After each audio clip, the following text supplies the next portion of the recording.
Welcome to the Mr. X Acids and Bases free lesson. That's what we're going to be doing right now. We're going to be running through a series of questions that have to do with acids and bases, a very important topic in paper 2. It comes out with quite a lot of marks, can get to as much as 18, sometimes 21, sometimes 22, but definitely more than 15 marks. So it's a very important topic to know as we begin. So I'm going to run through as a revision of this. So I'm not teaching it from scratch, but rather I'm doing the questions, and maybe through the questions, you can get to understand a couple of things from there on. All right.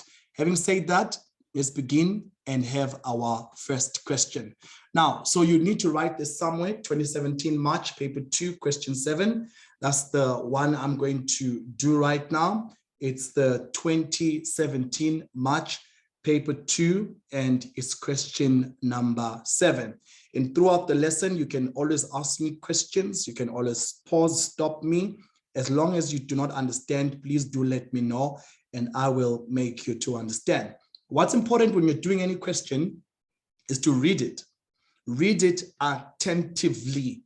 Note the words. What are they saying? Note the numbers. Be able to engage in the question with all of your mind. Don't skip any word and do not make any assumptions. Read for what it is. We begin. The Ka values for 2 weak acids, oxalic acid and carbonic acid, are as follows. So I see the Ka values on the table there for oxalic as well as carbonic. Fine. Now, that's the name. These are the formulas, and these are the Ka values. To begin with, Ka stands for acid dissociation constant. Acid dissociation constant. Now, the Ka gives you a quantitative measure, right, of the strength of an acid. It tells you how strong a typical acid is, or even how weak an acid is. And we would know that the higher the value of Ka, the stronger the acid is. And similarly, the lower the value of Ka, the weaker an acid is. So Ka values indicate to you the strength or the weakness of a typical acid. And I want to extend this and say Kb values are the base dissociation constant. These values give you an indication of the strength of a base. Similarly, the higher the Kb value, the stronger the base. The lower the Kb value, the weaker the base. 7.1 is the definition. And by all means, definitions in the final exam are 2 marks or 0. Either you get 2 marks or you get nothing.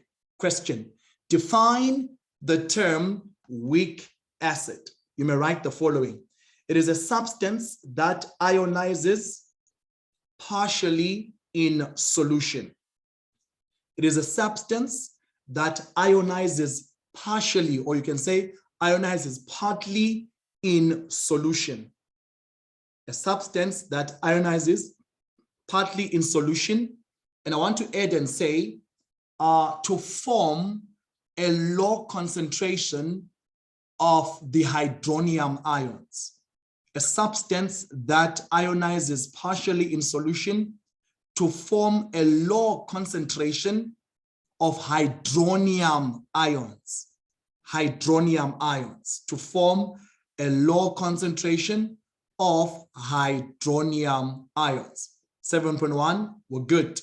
Let's try 7.2. So to form a low concentration of hydronium ions. 7.2 says which acid between the oxalic or the carbonic acid is stronger.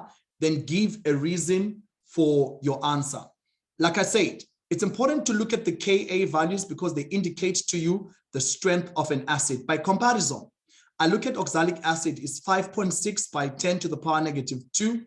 I look at carbonic acid 4.3 by 10 to the power negative 7. All right, so I want you guys to understand that when it's negative 2, right, and when it's negative 7, the more the negatives, negative 7, that's more zeros before the actual number. So in this case, 5.6, 4.3, which acid is stronger? The answer is oxalic acid. The reason, give a reason for the answer. The reason would be it has a higher Ka value. It has a higher Ka value. That's why. Please write that one down. So it's oxalic acid. I see the Ka value is 5.6 by 10 to the power negative 2. Higher Ka value. We try 7.3. Here we go. Oxalic acid ionizes in water according to the following balanced equation. So this is the balanced equation right there. The oxalic acid ionizing in water to form the oxalate ion and the hydronium ions. It's important to be able to read an equation. So as we go through the questions, you'll be able to visualize and say, okay, this is this, this is that, and this is this. Question, write down capital letters, the formula of the two bases in the equation. Again, it's formula, it's not the name, it's formula. Read the question for what it is. So they want the two bases in this equation. Now let's begin. Now, when I look at this, this is already oxalic acid. So that's my acid right there. And there is water. And in this case, water would act as a base right there. So my first base would be water. So that's already H2O as my first base. That's the formula. Now let's go further. Notice the following. It's COOH2. And then here it's COOH, then 2 minus. It looks like to me the acid lost here a typical proton. So it lost protons actually because it ionizes in 2 steps. So it lost a proton right there. Now, when the proton was lost, it was gained by the base. And I want you to know every time an acid loses a proton, it forms a conjugate base. Every time an acid loses a proton, it forms a conjugate base. So on the product side, it's important to identify the conjugate base as well as the conjugate acid. Now, if I look at this one has lost protons, and then this one becomes the conjugate base, while here, this hydronium become the conjugate acid. Let me just play around with this one more time. Now, if the base gains a proton, it becomes a conjugate acid. And if the acid loses a proton, it becomes a conjugate base. So in this case, the question says, write down the formula of the two bases. And it's going to be water as the first one, and then the oxalate ion, whose formula is COO. We close the bracket right there, 2 minus, and then that's 2. Those are the bases in this equation. The first one, water, which gains, and then the next one, the conjugate base, which is the oxalate ion, coming from the fact that the acid lost a proton and it formed the conjugate base from that particular perspective from there. Okay, let me go further to the next one.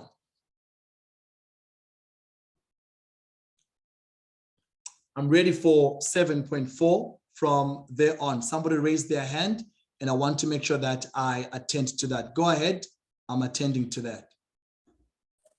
Hi, sir. Hi. Can you please repeat 7.3? Okay, cool. Let me go back to 7.3 quickly on that one. Okay, I'm ready for the next one and we go further from there. Okay, now it's important to understand what happens when a reaction between an acid and a base is taking place. So when there's an acid and there is a base, you will notice that the acid, when it loses a proton, it forms a conjugate base. And similarly, the base, when it accepts a proton, it forms a conjugate acid right there. So with each question, when you're looking at an equation, it's important to identify which one is the conjugate acid and which one is the conjugate base, which one is the acid originally and which one is the base originally. And I'm saying this is oxalic acid, so it's an acid. It's reacting with the base, which is water in this case. So my first base is the water there. Then when this acid has lost a proton, look at the before and the after. So if I look at this side before, and if I look at this side after, I will notice that I lost an H, in fact, 2 H's, so that this becomes an acid, the one who donates a proton. When I've lost the H, I form this ion, and this ion becomes the conjugate base. The statement to remember, every time when an acid loses a proton or protons, it becomes a conjugate base. Every time when a base accepts a proton, it becomes a conjugate acid from that particular perspective. All right, let's try the next question very quickly, and it's a calculation. Here's the story. Learners prepare, that's 7.4. Learners prepare 2 decimeter cubed of sodium hydroxide solution. So we need to be able to know that when we read a word or a phrase, we know the formula. So you must know the basic formulas of simple acids and simple bases. This is sodium hydroxide, whose formula is NaOH. That's the formula. Learners prepare 2 decimeter cubed. So that's the volume of sodium hydroxide. In this case is 2 decimeter cubed. Again, it's important to remember that if the volume is given in cubic centimeters, you divide by 1,000 in order to be able to convert cubic centi to cubic deci. And then now the question continues. It says it has a solution of concentration 0.1. So in other words, the concentration of that particular sodium hydroxide is 0.1 and it's moles per decimeter cubed. That's my information. Question, calculate the pH of the solution. So I'm looking for pH of the solution, and what am I given? I'm given the concentration of the base. There's 2 options. Let me start with the easy one, which you probably should be able to see quite quickly. Here's the first thing. I want you to understand that if you're given the concentration of sodium hydroxide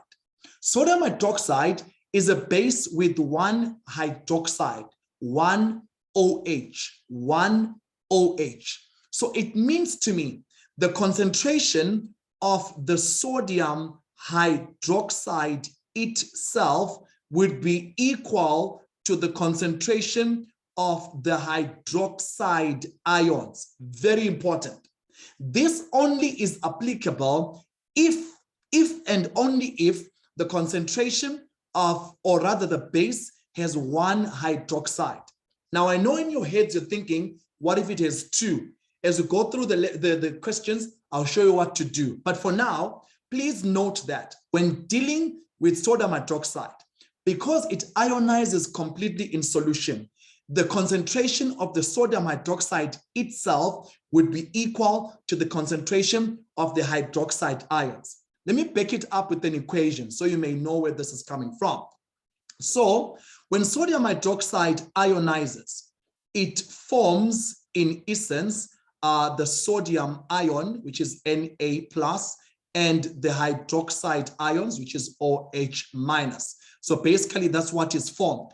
Notice that the ratio is 1:1. 1 mole of sodium hydroxide, 1 mole of the hydroxide ions. Therefore, we can conclude safely that the sodium hydroxide concentration and the concentration of the hydroxide ions are the same. I'm looking for the pH of sodium hydroxide. Now, let's clarify. when you're doing questions, it's important to analyze properly. Sodium hydroxide is a strong base. That means that the pH should be greater than 7. All bases have pHs greater than 7, but because it's a strong base, the pH is not only greater than 7, but maybe even close to 12, 13, 14, thereabout, the big numbers. Because the idea to understand is that the stronger the base, the higher its pH. So here's what we do. Now, there's a formula. It says to us, pH, okay, plus pOH is equal to 14. You probably won't find this formula in the formula sheet, but then it makes you or helps you to calculate pH when you're given also a base. When you do the math, take pOH to the other side, pOH. Now we need to clarify, what is this pOH business? pOH as a formula is equal to negative log concentration of the hydroxide ions. That's what pOH is, negative log concentration of hydroxide ions. So if we bring this here, then this would be 14 minus the pOH is negative log the concentration of the hydroxide ions. And remember, we said concentration of sodium hydroxide, concentration of hydroxide ions is the same, which in essence then becomes 0.1 right there, moles per decimeter cubed there. So then the pOH is negative log concentration of 0.1 right there. You do your maths properly and put this in the calculator. The pH is 13. That's what the pH is.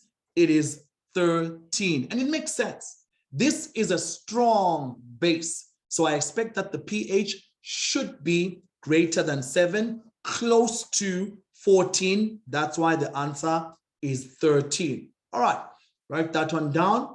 We're trying to go for 7.5. So we're looking for the pH of a sodium hydroxide. Write that one down. Now, maybe let me just show you the other way. It's also quite popular. Whichever way you use, it is applicable and it is accepted. Taking this out, let's give it about 5 more seconds as we go further and cover quite a lot of things. This is gone, going, gone. Here's the story. Question then says, looking for the pH. There's a formula which says Kw, which is the ionic product of water. Kw is the concentration of the hydronium ions multiplied by the concentration of the hydroxide ions. Kw is a constant that you can find in the formula sheet as 1 by 10 to the power negative 14. Now notice that the formula for pH, as we should know it, is negative log concentration of the hydronium ions. But I'm dealing with the base, so I've got hydroxide ions in excess. So how then do I find the concentration of the hydronium? Don't confuse what I'm saying. I'm looking for the concentration of the hydronium, which I'll then bring here to get the pH. Okay, fine. Concentration of hydronium, I don't know you, but for sure, I know the concentration of the hydroxide, and we know it as 0.1. Now, to get the maths properly, this becomes 1 times 10 to the power negative 14, all this over 0.1. I'll end up getting the concentration of the hydronium ions. And at the end of the day, the hydronium ions end up giving me a concentration which is equal to, and I'm writing down the answer, it's 1 by 10 to the power negative 13.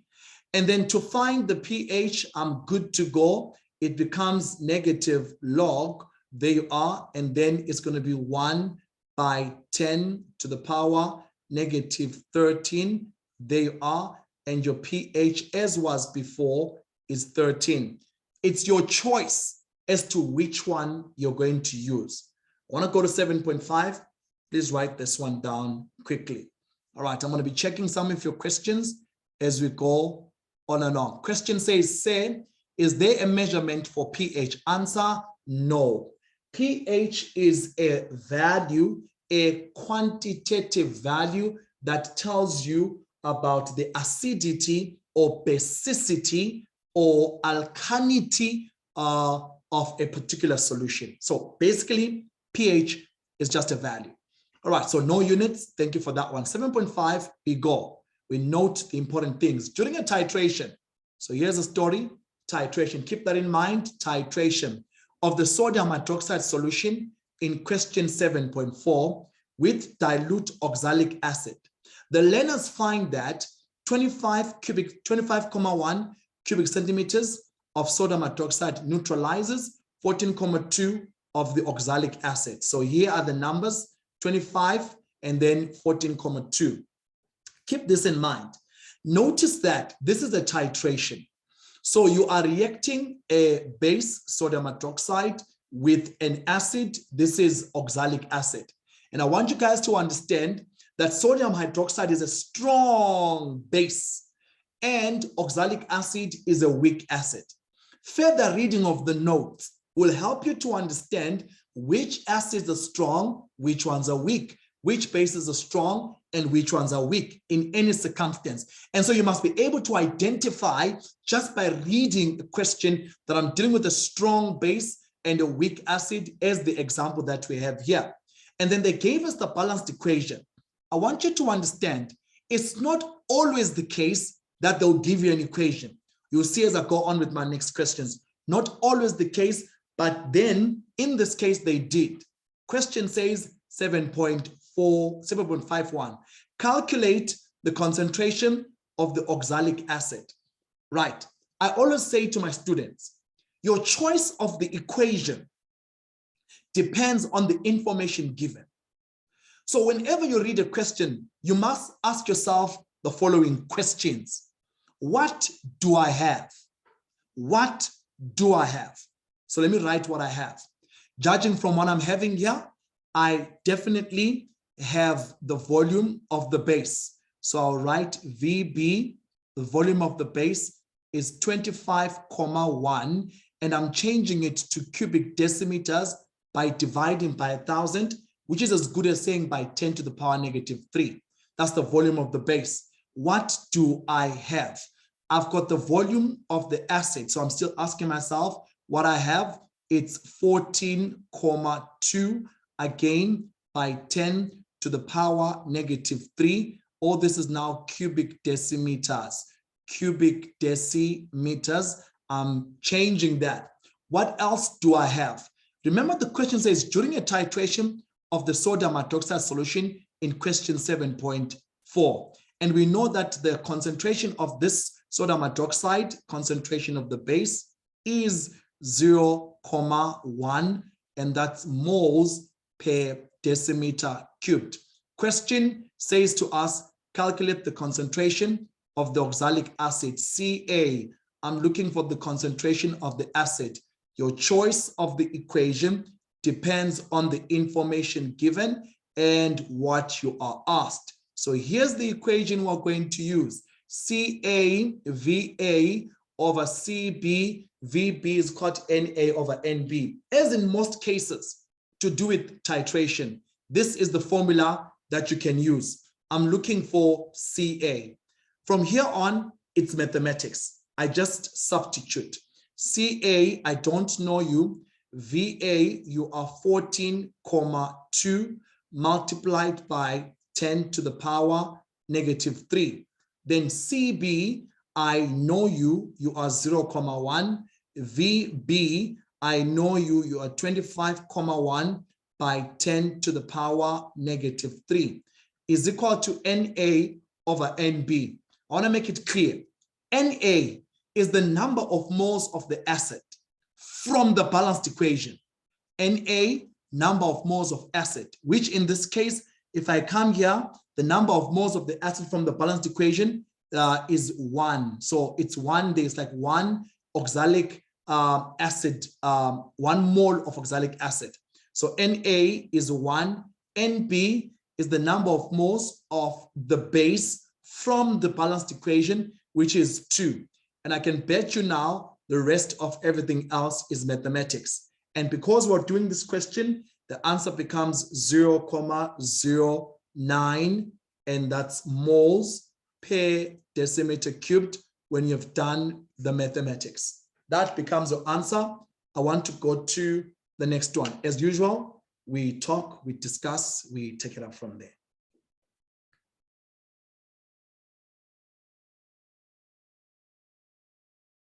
Okay, I'm ready for 7.52. So somebody is saying, are we only allowed to use ratios for the number of moles? Yes, Na is the number of moles of the acid from the balanced equation. Nb, number of moles of the base from the balance. It's the ratios, moles. 2 moles of sodium hydroxide to 1 mole of oxalic acid right there. I'm ready for my next one.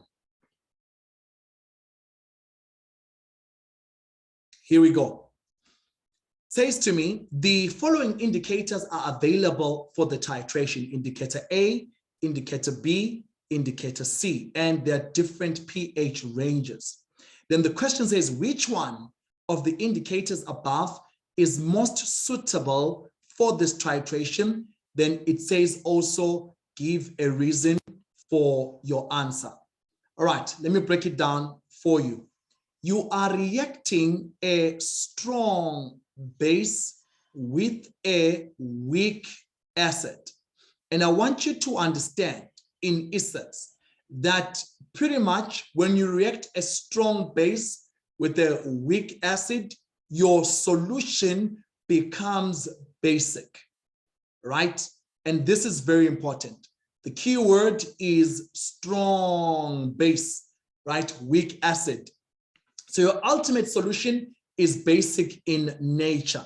And so if I'm going to pick an indicator, I must pick an indicator which works on basic pH ranges. Basic means above 7, right? Above 7, that's what it means, above 7. And so amongst the pH's ranges here, amongst the indicators, I think C is the one that works better. And it's the one with the pH range of 8.3 to about 10,0.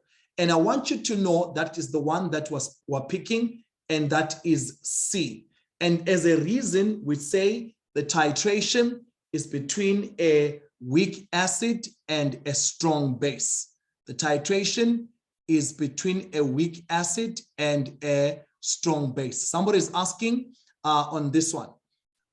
Okay, so maybe just write this as C, then as a reason, the titration is between a strong base and a weak acid, or a weak acid and a strong base.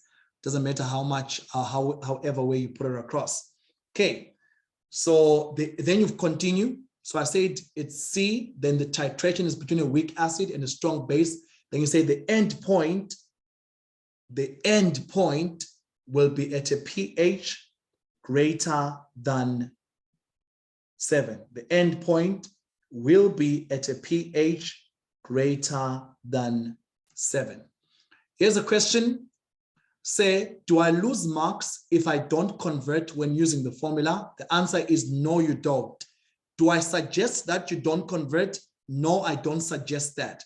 This is because sometimes you guys get really confused and you don't know at what point to convert, at what point not to convert. So it's easier if you just convert the cubic centimeters into cubic decimeters throughout any typical question. It's safer that way. I do not want you making those mistakes in a typical exam and saying, okay, this time I'm converting, this time I'm not. So as to answer your question, the answer is no, you don't lose marks. But in essence, you do, I would advise you to actually, by all means, make sure that you always convert. Right, somebody's asking for the reason why I'm saying it's C. It's because it's a strong base and a weak acid. So the end point will be greater than 7. Got a couple of hands. I want to attend to them. Go ahead.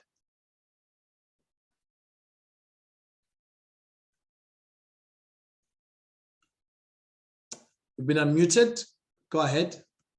Okay, let me try the other one and let's see if it will work. Sir, Yes. can you hear me? Loud and clear. Thank you. Sir, when you are given a volume and you have to, you are given a volume in centimeter cubed, so you have to convert it to decimeter cubed. So you have to divide by 1,000, right? Yeah. So when you divide 25,1 by 1,000, I get 0,0251. So how do I write it in a that form of 25 times 10 to 25 times 10 To the negative 3. Okay, good. Yes. All right. Good question. Here's my suggestion for you. Here's my suggestion. My suggestion is that you whenever you're given in cubic centimeters, convert it to cubic deci, right? By pretty much saying by 10 to the power negative 3. Avoid dividing by 1,000 because it may get it may get you to a point now you've got 0,00 whatever, you know. So rather write it as simple 25.1 by 10 to the power negative 3. In maths, when you say 10 to the power negative 3, it's as if you've just divided by 1,000. Write it down that way. That would be my advice. Let me go to someone else coming through there. Go ahead, the next person. So yeah, so can you hear me now? Loud and clear.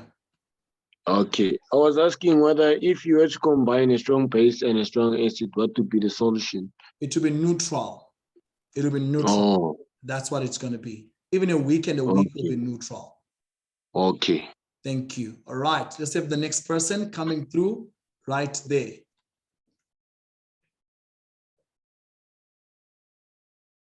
I've unmuted you. Okay, I'm not winning with you. Let me move further because I've got a lot of things to do. Go ahead.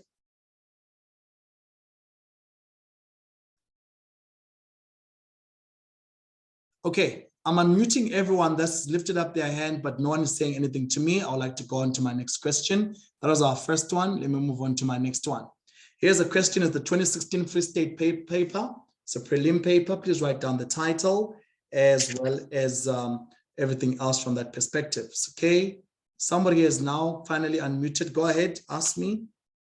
Hi, sir. Hi. Yes. See, if you are not giving the number of moles, is it okay to use 1:1 as the molar ratio? No, it's not. The number of moles you're always going to be given from the formula. So you can't just say 1:1 from Norway. Good question, thank you. But you can't just say 1:1 from Norway. You're always going to be given the formula. If not, you would need to know the formula. You would need to, right? So at any particular point, you would need to know the formula in essence. So you can't just say 1:1. You need to know the formulas by head from there on.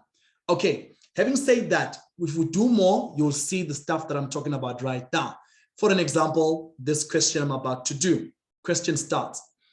Hydrochloric acid is a highly corrosive strong metal with many industrial uses. Maybe just someone is asking corrosive. Corrosive means that it eats onto material. Most material is eaten, dissolved by hydrochloric acid, very dangerous, strong acid. And it says it has many industrial uses. Story.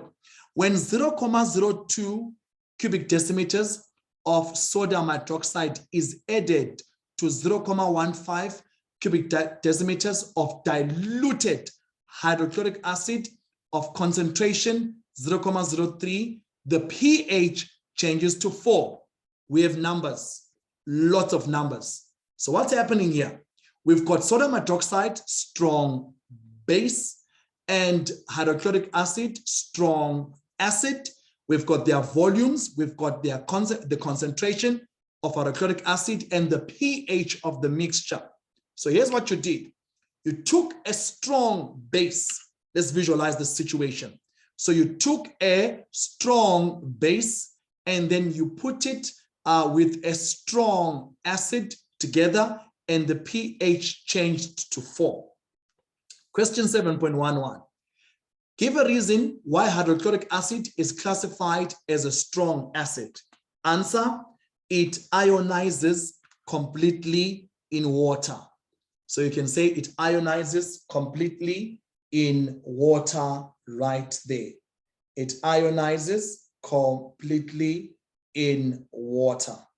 That's what it is right there. I'm ready for my next one. Ready for my next one. Says here, write down a balanced chemical equation to show the dissociation of HCl in water. Balanced chemical equation to show the dissociation of HCl in water. Now, if you go back to the notes, and you must go back to the notes and understand the situation. You've got HCl, right, in water. So when it is in water, it ionizes to form pretty much, in this case, the hydronium ion and the chloride ion as well, right? Now, in some ways, you can write it in a simpler version, maybe more understandable. You can say this is in water. So what's happening here? The acid is HCl, so it will donate a proton. And when it donates a proton, it becomes negative to become Cl minus, and the H2O accepts that proton to form H3O plus. And so this is the equation for the dissociation of HCl in water. If you look at most notes, they will show you when they're describing an acid or basically talking about the dissociation of an acid, they use HCl as one of the common examples right there. So HCl plus water to form H3O plus Cl minus. Either of them would work. Either of them would work. I'm on 7.13, quickly right there. So somebody has their hand up. I'd like to attend to that. I no longer see the hand. I'm going to move on. Okay. Again, if you want to ask, you can always lift up your hand at any particular moment. I'm ready for my next one. The next one says 7.14. No, 7.13 rather. Says the following. It says, will the final mixture be acidic or basic? Give a reason for your answer by referring to the pH of the mixture. So when you have finally placed your base and your acid, the pH that we found was 4. The question then says, will this mixture be acidic or will it be basic? And it says, give a reason to your answer by referring to the pH of the mixture. Now notice that the pH is 4. And at any particular moment that the pH is less than 7, I want you to know that your solution is acidic. So if the pH is less than 7, the solution is acidic. So to answer 7.13, it is acidic. As a reason, pH less than 7. So you can say acidic, then you say, okay, in this circumstance, pH is less than 7. That's 7.13. I'm ready for my next one. 7.14 is a calculation and 7.15 also is a calculation. All right, we keep moving from there on. So somebody's asking me, so say all strong acid ionizes completely in water? Yes, that's actually how you define a strong acid. It's a substance that ionizes completely. That's how you define a strong acid.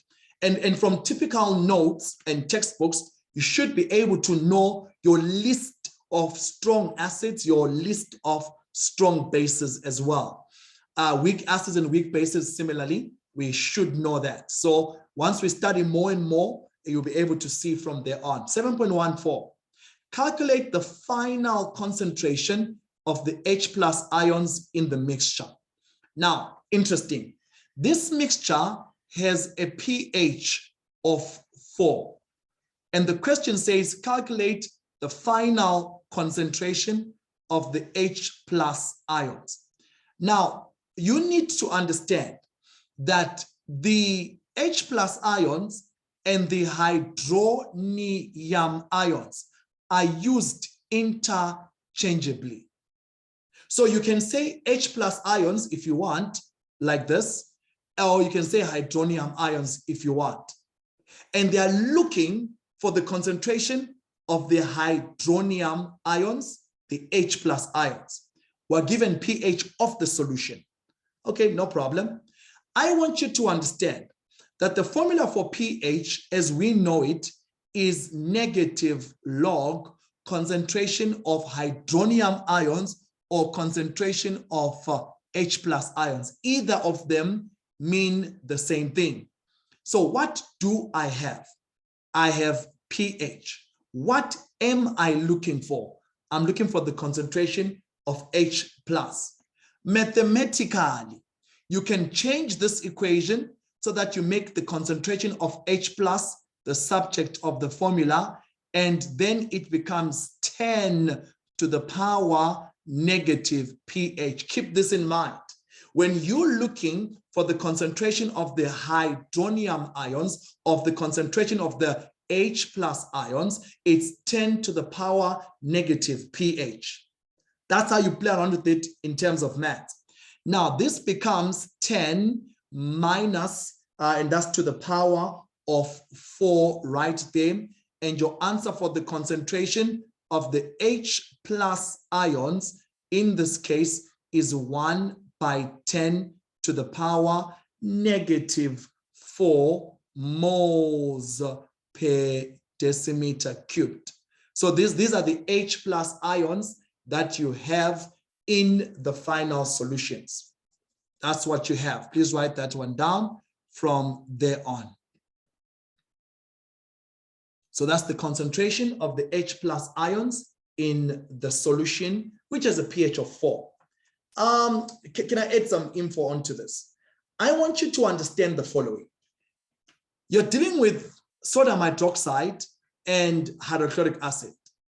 And predominantly, when they have reacted, the solution is still acidic.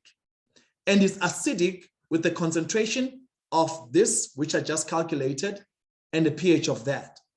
And so it must be clear to all of us that the concentration of the H+ ions is the same as the concentration of the HCl right there. Let me clarify. I want you to know that HCl is a monoprotic acid. So the concentration of the H+ ions in any solution will be equal to HCl because it's monoprotic. Let me tell you where I'm building this idea from. I'm building it from the formula when HCl ionizes in solution. It forms H+ and Cl-, right here. We wrote it in 7.12, but we used H3O+, and I've just alluded to the fact that they are the same. So 1 mole of HCl, 1 mole of H+. So the concentration of HCl, concentration of H+ is the same, always. So just so that you may know about this, that's just added information, and it will help us. And I'm looking at the question 7.15 to answer 7.15. All right, let's go ahead. Somebody has a question. Hi, sir. Hi. So, sir, does that mean we can use the volume that you are given and the concentration that we are given on the question to calculate the final concentration of the hydronium ions? Okay, say that again. Without using this pH formula? No, you can't. You can't, because this was not complete neutralization here. It wasn't. If it was, then yes. And the reason why I'm saying it's not complete neutralization because pH is 4. You in complete neutralization, your pH gets to about 7, thereabout. So it's between. So you need to use the pH values to be able to calculate the concentration of this particular H+. Remember, you're looking for the concentration of H+ ions, right? So the pH would be the best bet in your circumstance right there. Okay, thank you, sir. All right, perfect. I'm ready for my next one. Loving the questions that you guys are asking. Keep them coming. 7.15, the story.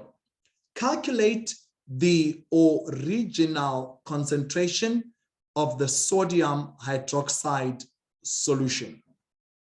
The original concentration of the sodium hydroxide solution. Let's listen. Break it down, 6 marks together. Here's the story and how it goes. Now, let's just take up a couple of things. Number one, in this question, there is no formula for hydrochloric acid reacting with sodium hydroxide. I'm the one that put it here.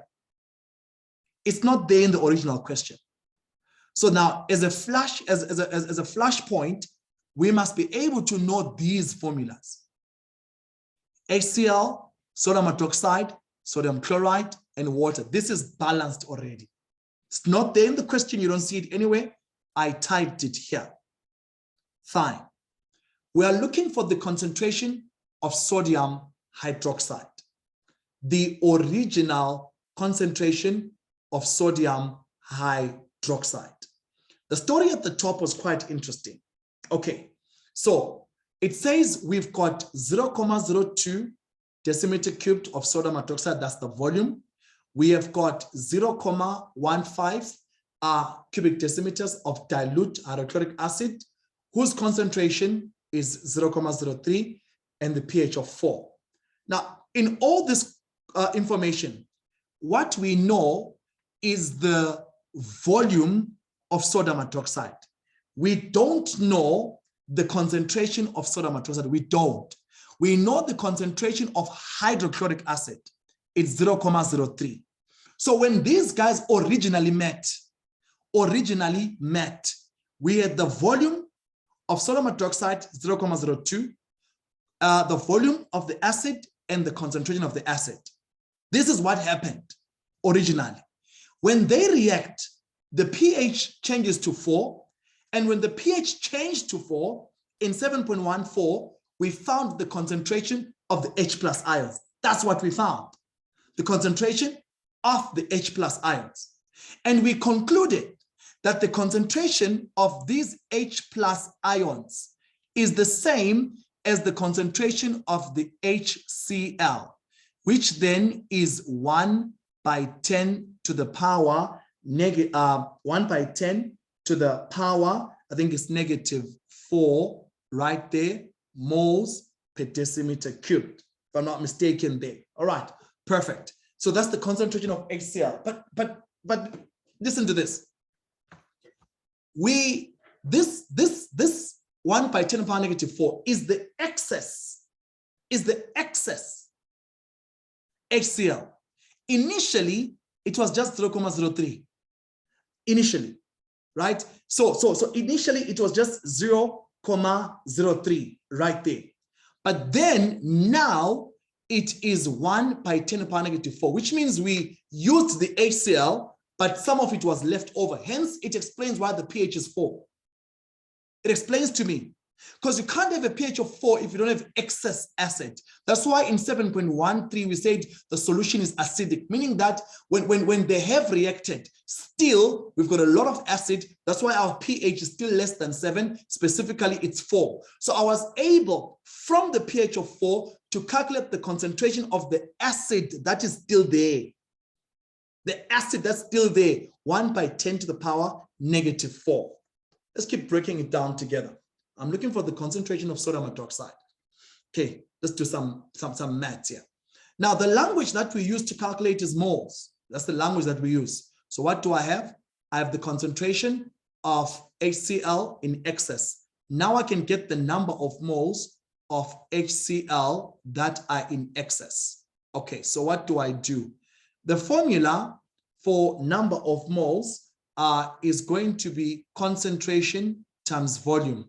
I want to show you where I'm taking this from the formula that says number of moles. From the formula that says number of moles is equal to concentration. If it says concentration, it's called number of moles times volume over volume there. So let me just say that again. C is equal to N over V. Then you just make N the substitute of the formula. So I want you to listen to this. The concentration right here of this excess HCl,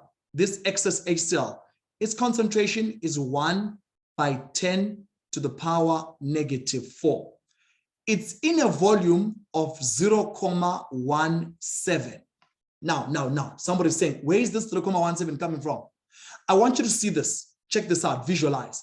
So you put your base with a volume of 0.02. There's your base.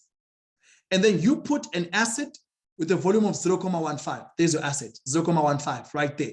So the total volume is the 0.15 of the diluted acid and the 0.02 of the base.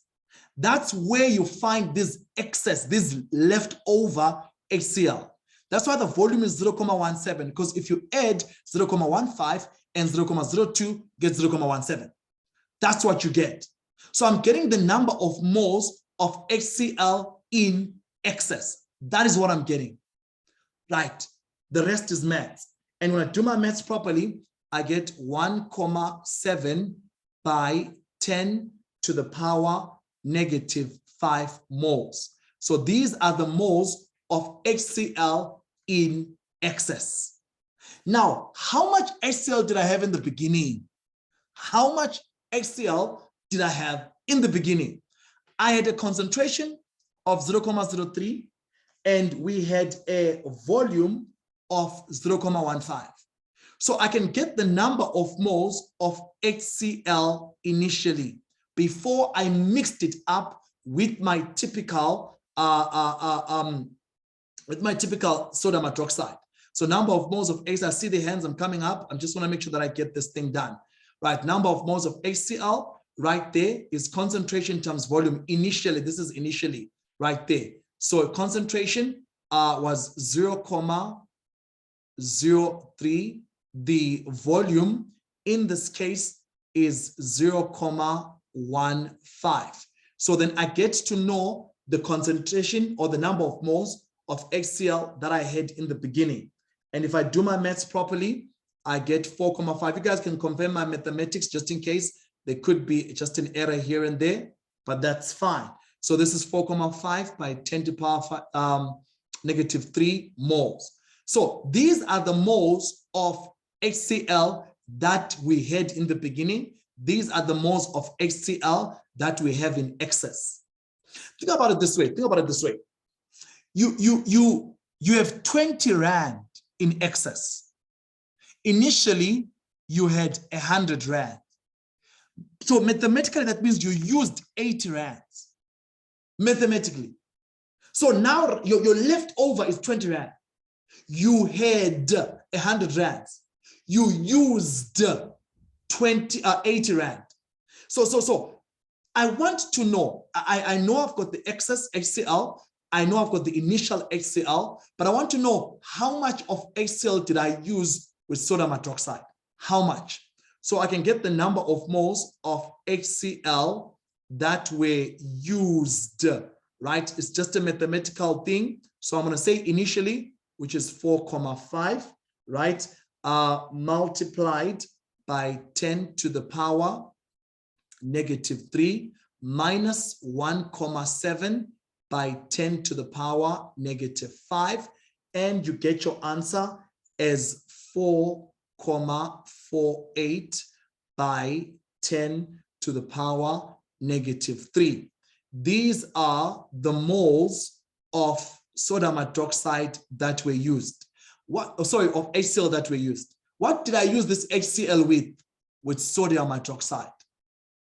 In what ratio? 1:1. So then I can get the number of moles of sodium hydroxide that was used right there. And mathematically, 1:1 means it's the same number. So I've got 4,48 by 10 to the power -3 moles of sodium hydroxide that was used. But I'm not looking for the moles of sodium hydroxide that was used. I'm looking for the original concentration. So whose moles do I know? Sodium hydroxide. And what else do I know about sodium hydroxide? I know the volume. So I'm looking for the concentration. So concentration, again, is number of moles over volume. How many moles of sodium hydroxide did I use? It's 4,48 by 10 to the power of -3. What was the initial volume of sodium hydroxide? It was 0,02. And in terms of the concentration, it becomes 0,22 moles per decimeter cubed. And I get 6 marks at the end of the day. Now, I know you got a lot of questions, so I want to attend to them step by step. Let me see what's happening there. Okay, let me just attend to the first person. Go ahead. I'm ready. Hi, sir. Hi. One of the first things that I wanted to ask is the fact that when you're explaining, you're going a bit too fast. So some things are just missing us. Okay.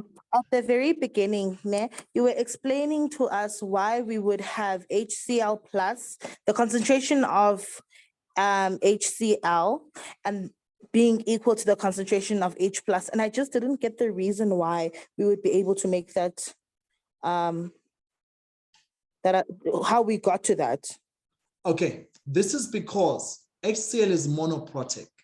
When a substance is monoprotic, it means that the concentration of that acid and the concentration of the H plus ions are the same. As long as it is monoprotic, concentration of H plus, concentration of HCl are the same. That's something you must remember for all monoprotic acids. All right, I think I'm hoping that it's fine. You had another one?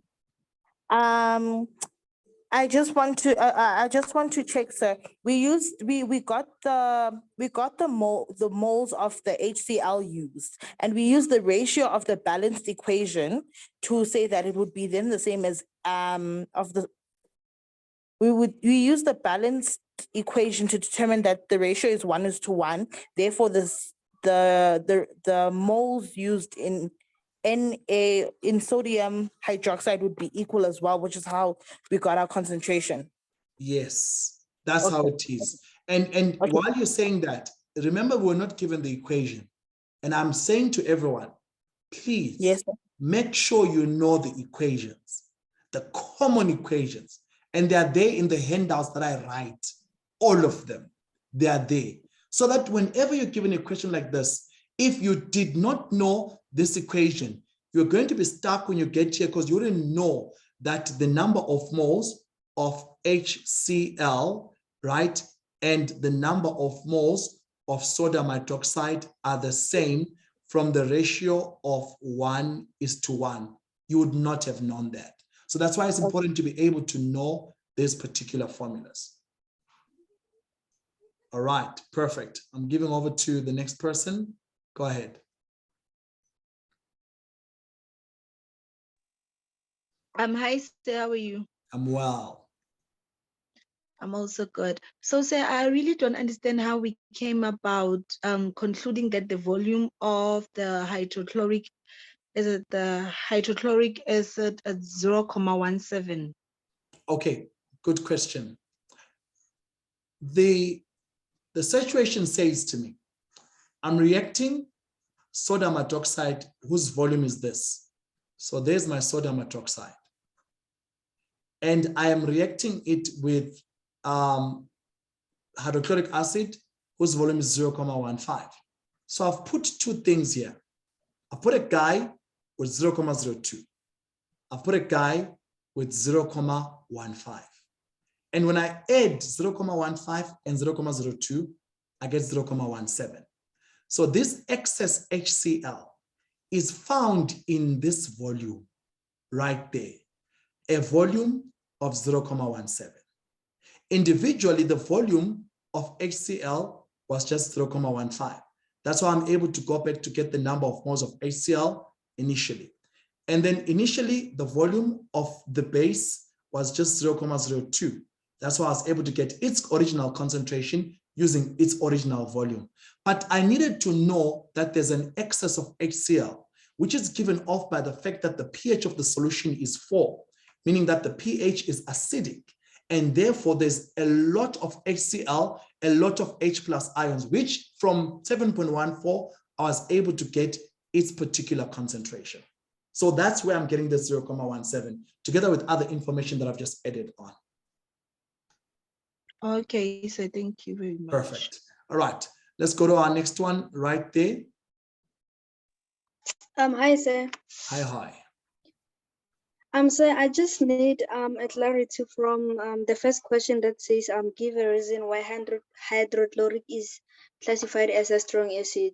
So I just want to know if will I get penalized for just writing it ionizes completely in water instead of completing my sentence by saying it ionizes completely in water to form high concentration of hydronium ions. All right, so you pretty much are allowed to write it and say it ionizes completely in water to form a large concentration of HCl, of H+ ions, or you can just simply write it ionizes completely in water. That's fine. That's still okay. Thank you. All right, perfect. Okay, let me try 2 more hands, guys, and then I'll move on because I want to move on to my next question. Evening, sir. Hi. I just wanted to ask that how do you know that hydrochloric acid is in excess? Okay, so the reason why I know that hydrochloric acid is in excess is because of the pH. It's 4. And the fact that I'm reacting hydrochloric acid and sodium hydroxide. So the one that is responsible for the pH of 4 is hydrochloric acid. That's why I'm able to say it is in excess. So because the pH is 4, pH of 4 family means that your solution is acidic. That's what it means. The solution is acidic. So you got a pH of 4, your solution is just acidic. All right, I'm hoping that makes sense. Okay, perfect. Let me try another one, and we're about to move on to go to our next question. Go ahead.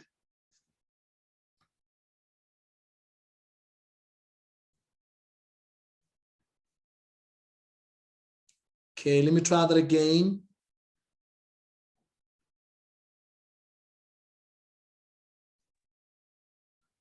Go ahead.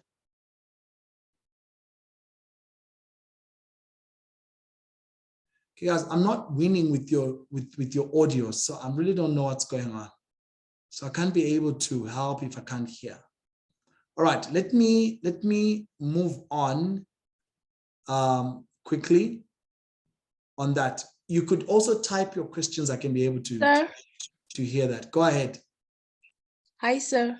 Hi. I have a question. What if I'm given Diprotic? Okay, good question. All right, I was going to do a question like that, but if you're given Diprotic.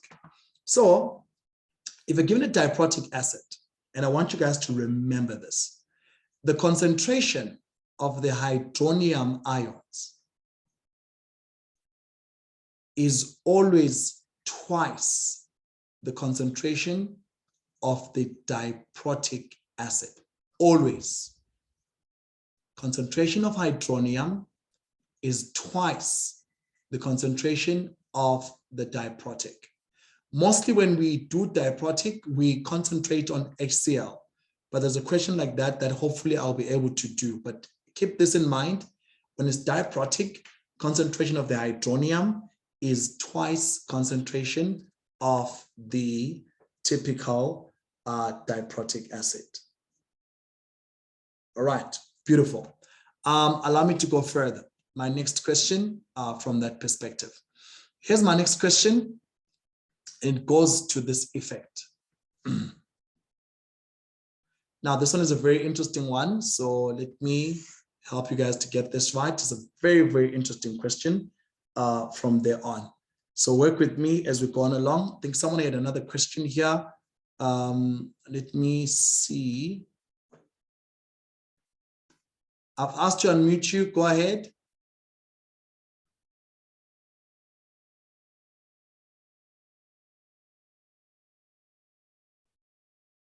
Okay, not winning.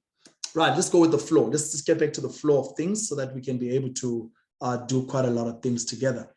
Okay, question says, you're asked to determine, it's a 2014 wine lens prelim. You're asked to determine the percentage of ethanoic acid, which is that formula in vinegar, and you're given 7.5 grams of commercial vinegar is dissolved in 100 cubic centimeters of water. So let's be noting those numbers, mass, volume. So the mass is 7.5, the volume is 100. 25 cubic centimeters of this solution is neutralized by 28.5 cubic centimeters of sodium hydroxide solution of concentration that, and you're given the balanced equation. Let's do some sense into this. It's important to visualize the question and to understand it so you know how to answer. So what happened? We took 7.5 grams of commercial vinegar and dissolved it in 100 cubic centimeters of water. So let's discuss that. So we took 7.5 grams of the vinegar, there you are, right? And we put it in 100 cubic centimeters of water. So that's the water everywhere there. That's the first statement that we have right there. Then it says 25 cubic centimeters of this solution. So from this solution with 100 cubic centimeters, we took 25 out and we neutralized it with 28.5 of sodium hydroxide solution. Whose concentration is that? So that's basically what's going on in the story. So the sodium hydroxide, I know its volume, I know its concentration, is neutralized with ethanoic acid, whose volume is 25, whose concentration I do not know. But also keeping in mind that we took this 25 cubic centimeters that were reacting with sodium hydroxide from 100 cubic centimeters of water after dissolving 7.5. Keep that in mind. That's where the storyline is coming from. It's a calculation on 7.5. Okay, it goes as follows. It says to me, calculate the pH of the sodium hydroxide solution. So we're looking for pH right there of sodium hydroxide solution. What do I know about sodium hydroxide solution? I know its concentration as well as its volume. So in the previous question or the other question, I had said the concentration of sodium hydroxide, because it's got 1 OH, would be the same as the concentration of the OH minus ions. And I want you then to understand that in this case, you can use the KW method to be able to get the concentration of the pH of sodium hydroxide. Its concentration is 0.11. Remember, it has got 1 OH, so it will be the same as the concentration of the OH minus ions, moles per decimeter cubed. There you are, right there. And then the question says pH. Two options, you can use KW, but I prefer this one. I think it's a bit easier and shorter, where you said pH plus POH is equal to 14. Then you're looking for the pH right there. So it's going to be 14 minus POH, which then becomes 14 minus, then here it becomes negative, log concentration of the hydroxide ions, 0.11, close bracket. This becomes 13.04 and without units. Again, you can use the KW method, you still pretty much get to the same place, right? Somebody's asking, is the volume of the vinegar the same as the one for sodium? No, it's not. The volume of the vinegar that we use to neutralize is 25. there it is 25 cubic centimeters. And the one for the sodium hydroxide is 28.5. So what is the same here in this case is concentration of sodium hydroxide and hydroxide ions are basically the same. All right, I'm ready for 7.2 right there. This is 7.1 and I'm going to 7.2.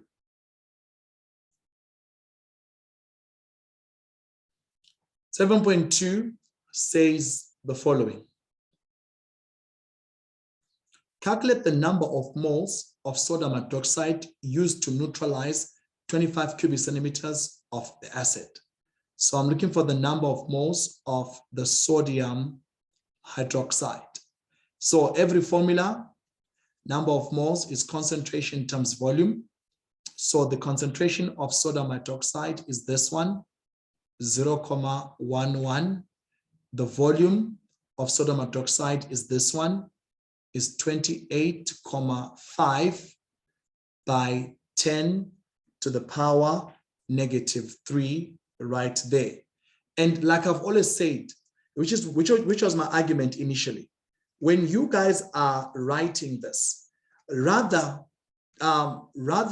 you break it down and convert throughout. So right now here I'm converting. In the other question, somebody said, am I going to get penalized if I don't convert? I said no. But for me, I need you to convert everywhere. It's a safer option. You get the proper answer without knowing, getting confused as to when do I convert, when do I not convert right here. All this by 10 to the power -3. And that's the moles of sodium hydroxide is 2 marks. That's it. Let's try 7.13, which is a good 5 marks. Okay. Let me clarify a bit of the vinegar story because it's a question that comes out sometimes quite commonly. Vinegar contains predominantly ethanoic acid and water, predominantly. So you've got ethanoic acid in vinegar as well as water. But the main ingredient is ethanoic acid. That vinegar of vinegar is ethanoic acid, right? So that's what you have there. So it's not like you have ethanoic acid throughout the story. No, you don't. You have ethanoic acid with water.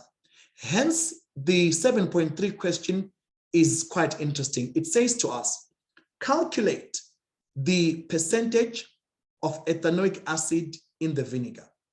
That's what the question says. Calculate the percentage of ethanoic acid in the vinegar. All right, interesting. Now, let's do a couple of discussions together as a team. Now, notice the following. From the previous question, I was able to find the number of moles of sodium hydroxide. And from this ratio, I can find the number of moles of ethanoic acid. And the ratio is 1:1. In other words, the number of moles of the acid and the number of moles of the base are the same because the ratio is 1:1. And so the number of moles of that particular base were 3.135 by 10 to the power of -3. These are the moles. So I want us to understand this. These are the number of moles of sodium hydroxide, of ethanoic acid. This one, ethanoic acid. It's 3.135 by 10 to the power -3 because the ratio is 1:1. So every time the ratio is 1:1, the moles of the base in this case will be the same as the moles of the acid. That's fine. That's my first statement. Now, these particular moles, right, of this acid are found in what volume? In 25 cubic centimeters. That's the volume that we find them. Right, and I'm looking for the percentage of ethanoic acid in the vinegar. So I need to think. I want to be able to find the mass of the ethanoic acid in 25 cubic centimeters. I know that I've got the moles as 3.135, but I don't know the mass of that ethanoic acid in 25 cubic centimeters? I don't. So then I would say to myself, the mass of the acid, right? The mass of the acid would be equal to number of moles times the molar mass. And I will tell you where I'm getting this from. The formula says number of moles is equal to mass over molar mass. Remember, again, I'm looking for the percentage of ethanoic acid in the vinegar. Okay, so let me get the mass of the acid, right? In what? In 25 cubic centimeters. Okay, perfect. So here, the number of moles is 3,135 by 10 to the power of -3. And the molar mass of ethanoic acid is 60. Where do I get the 60 from? I'm getting it from the periodic table. So if you were to think about it, carbon is 12 and hydrogen is 1, and there's 3 of them. Then another carbon is 12, oxygen is 16, 16 plus 1 again for hydrogen. Eventually, when you look at the periodic table, you will find out that the number of moles is 60. And so quickly, I can be able to get the mass of that particular acid in 25 cubic centimeters volume, which is 0,1881. That's the grams, that's the mass in 25 cubic centimeters. But look at this. This vinegar, 7.5 of commercial vinegar, is dissolved in 100 cubic centimeters of water. So 25 cubic centimeters of this is neutralized. So I have found the mass of the acid in the 25 cubic centimeters because I was able to get the moles of the acid. And I now found the mass of the acid. But that's in 25. So if in 25, it's 0,1881 grams, what more in 100? That's where the key is. Now, so if in 25, it's 0,1881, then the mass typically of the acid in 100 cubic centimeters will be 4 times as much. Exactly 4 times as much. So because in 25, that's the amount. What more in 100? So it's 4 times 0,1881. 4 times. If in 25 cubic centimeters, this is my mass, what more in 100 cubic centimeters? So now I can get the mass right there in 100 cubic centimeters, and I get an answer like 0,7524 grams. So this is the mass of ethanoic acid in 100 cubic centimeters of water that had 7.5 of commercial vinegar dissolved in it. That's the mass.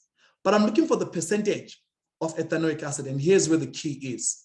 So the percentage of ethanoic acid would be the mass of ethanoic acid, 0,7524 over the total mass, which is 7,5, and it's a percentage. So you multiply that by 100% here, right there. So then at the end of the day, you're going to get an answer like, I think it should be 10.03. So it's going to be 10.03, and that's the percentage of vinegar, of ethanoic acid in the vinegar rather. So let me go back to this quickly so you guys can understand this. When it comes to percentage of ethanoic acid in vinegar, you need to deal with masses. So for me, the key was getting the number of moles of the acid. And how did I get them? I got the number of moles of the base, and from the balanced equation is 1:1. So the moles of the acid and the moles of the base are the same, which is this amount right here. Then I got the mass of that acid in what volume? 25 cubic centimeters. Okay, because the moles that I found were found in a volume also of 25 cubic centimeters. Then from there on, I found the mass of the acid in 100 cubic centimeters. Then now I know how much mass. It's as good as imagining it like this. So you've got that was 7.5 grams of the vinegar, which is ethanoic acid and water. So then of the ethanoic acid, you know the mass of ethanoic acid, just 0,7524.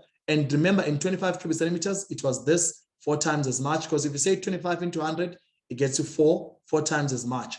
If 25, you have this, then in 100, you've got more. How much more? 4 times as much. So then this is the mass of the ethanoic acid, and you want to find the percentage, it's mass of the ethanoic acid over 7.5 and 100% right there, 100%, you get 10.03% as your typical percentage of ethanoic acid in the vinegar. Talk to me.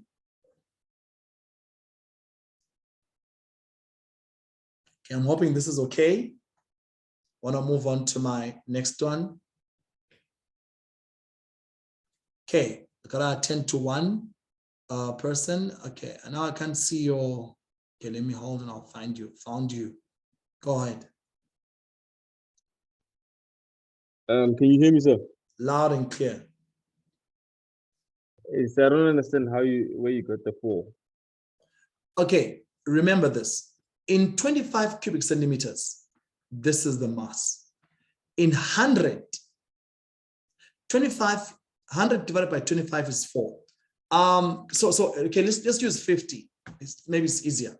If in 25 I've got 0.1881, then in 50 I must have double as much. In 100 I must have 4 times as much. That's where I got the 4 from. Because I'm saying in 100 I'm saying in 25 is this. So what more in 100? It's 4 times as much. That's where the key is for me. But I'm hoping that you understand that. Somebody has their hand up. I want to attend to that as well. Go ahead. Hey, sir. Yes. Can you hear me? Loud and clear. So I want to ask the reason why you multiplied the thingy, what was it? Oh, the mass that you got by 4. Is it because in 25 cubic centimeters, that mass is the one that neutralizes, right? Yes, in 25. In 25. So the reason why you multiplied by 4, are you trying to say in 100 cubic centimeters, 0.7524 is the one that neutralizes exactly. Oh, Yeah, that's what I'm saying. If it was 100 cubic centimeters, this would be the mass. That neutralizes the solution. Yes, but here's the one that is in 25. All right. Oh. Okay, perfect. Thank you for those questions. I want to move on to my next one quickly from there on. Thank you so much, you guys are good. We're trying our best to understand, keeping the momentum up and happening. Just try another question. So listen up, family. These things come in different ways. I just want to say this clearly to everyone. These questions come in many, many different ways. So in this case, you found out now you need to multiply by 4. And the more we do them, the more we know them. Let's try the next question. The more we do, the more we know. All right. Here's 7.1 from the year 2021. And it's Eastern Cape, June paper 2. And it's question 7. The story. Sodium carbonate ionizes in water into sodium ions and carbonate ions. Okay, that's fine. Carbonate ions in solution undergo hydrolysis according to the balanced equation. So we're given this balanced equation, that's fine. The first one says define hydrolysis. Define hydrolysis. Now, I don't want you to confuse hydrolysis under the topic organic reactions and hydrolysis under this topic acids and bases. So if the question asks you about hydrolysis in acids and bases, please kindly note that you will define it as the following. It's the reaction of a salt with water. That's all. Reaction of a salt with water. Perfect. Let's try 7.12. It says to us here, give a reason why a solution of sodium carbonate in water is alkaline by referring to substances in the equation above. Now, maybe just to clarify, alkaline, basic, we're talking about pretty much one and the same thing. So give a reason why sodium carbonate in water is alkaline. Now, if you look at the equation, this is pretty much the ionic equation. So you've got the carbonate ion in water in solution to give you the HCO3 minus ion and the hydroxide ion as well. And the question says, why is this solution of sodium carbonate, which is represented by this equation, alkaline, which means it's basic, and refer to the substances in the table above. If I notice the substance in the table above, when this sodium carbonate reacts with this water and it forms this ion, I also notice that I form the hydroxide ions. And the reason why this is alkaline is because of this. The hydroxide ions are in excess. Now, let me clarify where my idea is coming from so everyone can get this whole thing. It starts here, sodium carbonate. Now, sodium carbonate is a salt. So sodium carbonate, what are you? I am a salt, which is formed from an acid as well as a base. So every time you react an acid and a base, you form a salt, and usually you form water, right? Now, when the salt and the water react, they form typically a solution, which could be acidic, which could be basic or neutral, depending on the nature of the acid or the base. So when a salt and water react, the solution could be acidic, could be basic, could be neutral, depending on the nature of the acid and the base. The reaction between a salt and water is what is hydrolysis. That's where hydrolysis comes into the picture. Now, notice then, the salt is sodium carbonate. Probably it's made from sodium hydroxide, which could be our base, and maybe a carbonate as well, right? Pretty much. So now the question says, why is it that it's alkaline? It's because there's an excess of this. There's an excess of that. That's why. So maybe to answer your question, you could simply say there is an excess of sodium hydroxide ions that are formed. So that's why it's alkaline. This guy is the reason for the alkalinity or alkalinity of the solution. 7.13, write down the formula of the two acids in the equation. Okay, let's see what's going on. Two acids. All right, so let's look at the equation quickly here. The acid is the one that donates the proton. And so if I compare this one and then this one, so I think water is donating a proton, because if I look at water now here and look at what happened to it here, it has lost an H. So this is definitely the acid. And I think that the carbonate ion accepts a proton.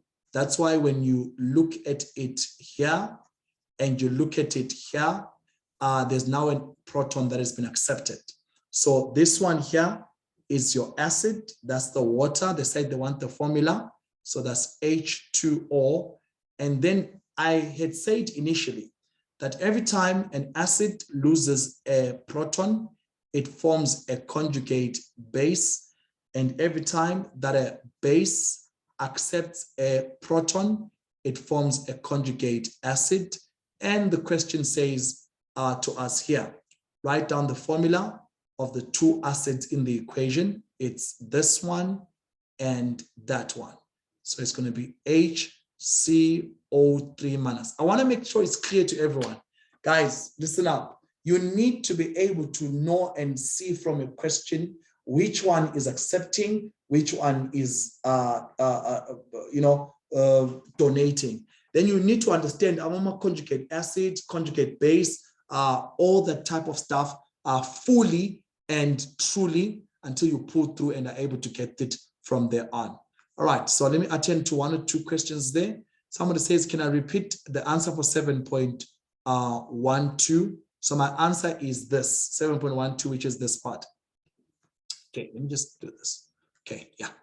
So this one here is for 7.13, and I want to repeat the answer for 7.12. Give a reason why a solution of sodium carbonate in water is alkaline by referring to substances in the above equation. And my answer is because there's an excess of the hydroxide ions. So you can say there's an excess of the hydroxide ions. I'm ready for my next one. Here's 7.14. 7.14. Give a reason why. Give a reason why HCO3 minus can act as an ampholyte. Give a reason why H3CO3 minus can act as an ampholyte. So I think this question is basically asking you to define what an ampholyte is, basically, right? So you can say because it can act both as an acid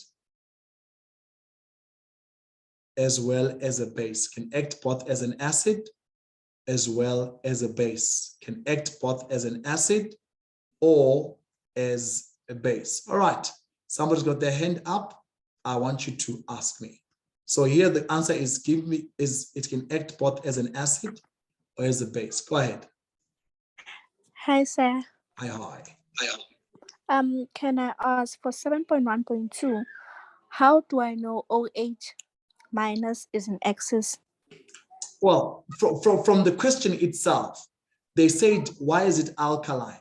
Anything that's alkaline has a lot of OH minus, basically, right? Because if it's alkaline, that means that there's a lot of hydroxide ions. If it's acidic, that means that there's a lot of hydronium ions. That's what it means. So the very question, the wording of the question actually gives itself away. Why is it alkaline? It's because there's an excess of hydroxide ions in the solution. That's how you'd know.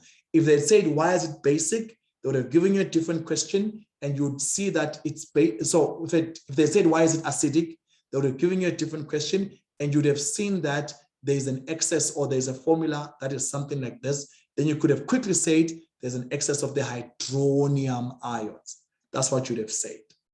Okay, I think that's the long and short of it. Let me give over to someone else. Go ahead. Sir. Yes. Is it possible to have 2 ampholytes in a reaction? Well, not in one reaction, but in 2. If it's a first and second ionization, then yes, that's possible.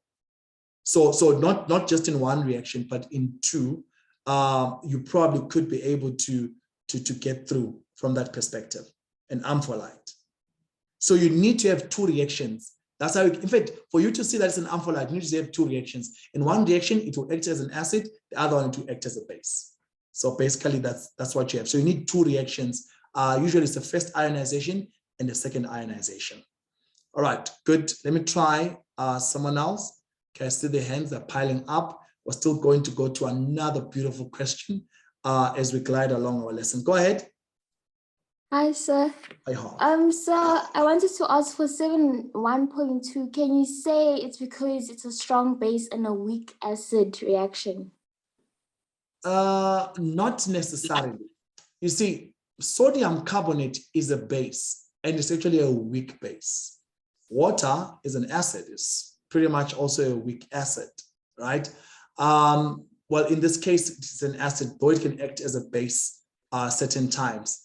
Okay, so you can't say that because you have weak and weak, but the fact that even though in weak and weak, there's a lot of OH minus in this case, that's where you get your answer from. I want you, let me say this again, like I said before. The key for me is this word, alkaline. Why is it alkaline? They said referring to the substances in the equation above. So remember, your answer is is set, it's guided. You must refer to the substances in the equation above. What substances? Excess or H minus. That's why it's alkaline. So that's what you do. I think maybe you're just thinking about the one where I say it's strong acid, weak base, solution is acidic and what. Not in this case. We're going to be able to use that using the substances in the equation above. Let me try someone else, then one person, then we go on to another one. Hi, sir. Hi.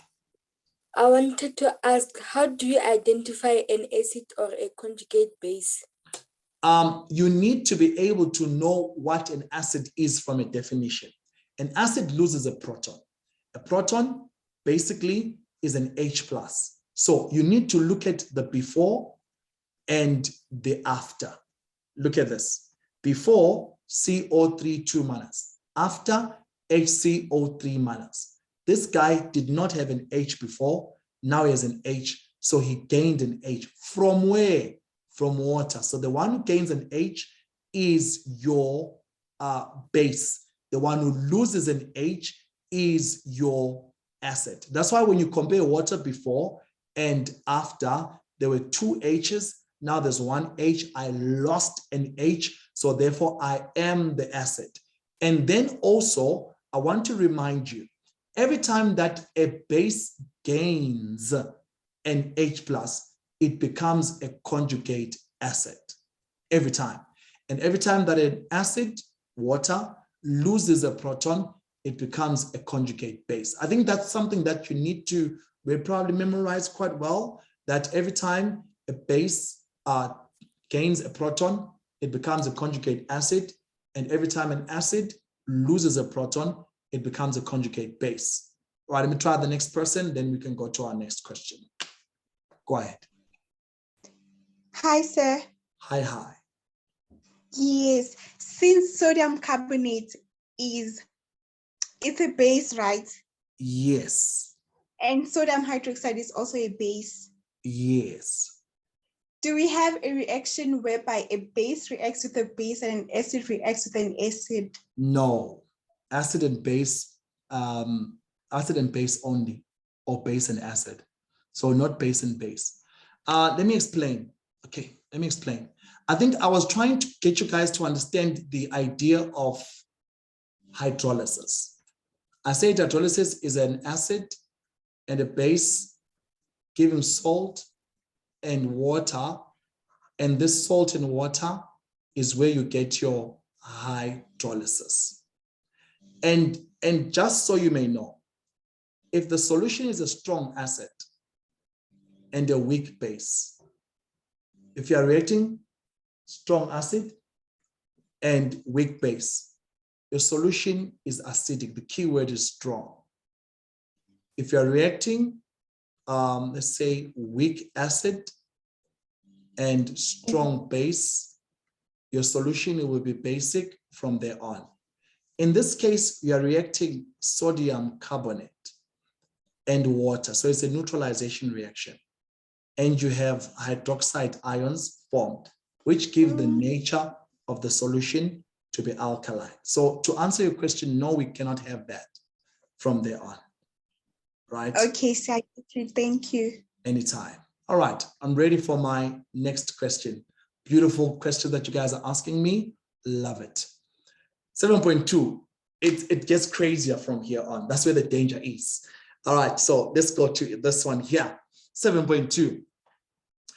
A solution of a strong diprotic. Yeah, finally I found it. Diprotic. A solution of a strong diprotic acid X is a pH of 1. Keep in mind, the stronger the acid, the lower the pH. So pH of 1 means it's a very strong acid. Sharp. Define an acid according to the Lorentz theory. Basically, you say an acid is a proton donor and you get 2 marks. A 7.21, an acid is a proton donor, 2 marks.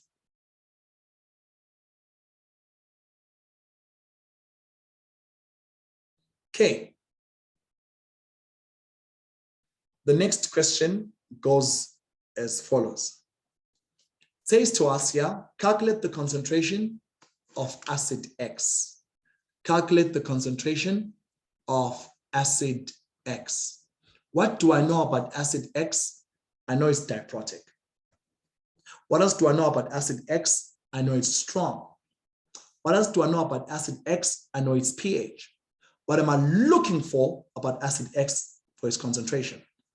Now, let's get this right. pH is negative log concentration of the H3O plus ions. Okay, good. And the concentration of the hydronium ions is twice, and I say this, twice the concentration of the diprotic acid, which is acid X.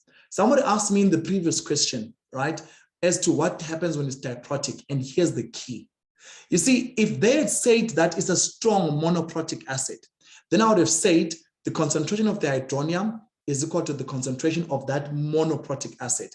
But no, it's not monoprotic, it's diprotic. And so here's where the key is. The concentration of the hydronium ions is twice the concentration of the acid. Now I have a pH of 1. Okay, perfect. And I can get the concentration of the hydronium ions, which will then lead me to getting the concentration of the acid.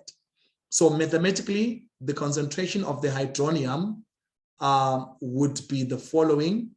It would be 10 to the power of -1, which is like 0.1 moles per decimeter cubed. All right. And then I'm looking, Mina, for the concentration of X. And because it's diprotic, this is the standing equation. What is the concentration of this? That's 0.1. It should be twice the concentration of X, which is diprotic. And in this case, all you're doing is you're saying 0.1 divided by 2, and you get an answer for X concentration of the diprotic as 0.05, and that's moles, 0.5 moles per decimeter cubed. That's it.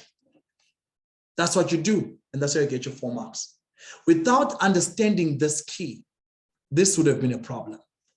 And because of this word, diprotic. And as far as this topic goes, I want you to know that if it's diprotic, if it is diprotic, then you are usually looking at sulfuric acid. That's the diprotic acid that is usually found here in this question. So you're usually looking at the diprotic acid from there on. Okay, so that's your answer there. If it was mono, guys, listen. If it was mono, would have said the concentration of H3O plus is equal to the concentration of the monoprotic, that monoprotic acid. That's what we would have said. But no, it's diprotic, so it's twice as much. All right, thank you so much. Let's try the next one. All right, here's a story. A solution of acid X of concentration that is diluted by adding 15 cubic centimeters of the acid to water to produce 90 of a dilute standard solution. Okay, let me just unmute. Go ahead, somebody has a question.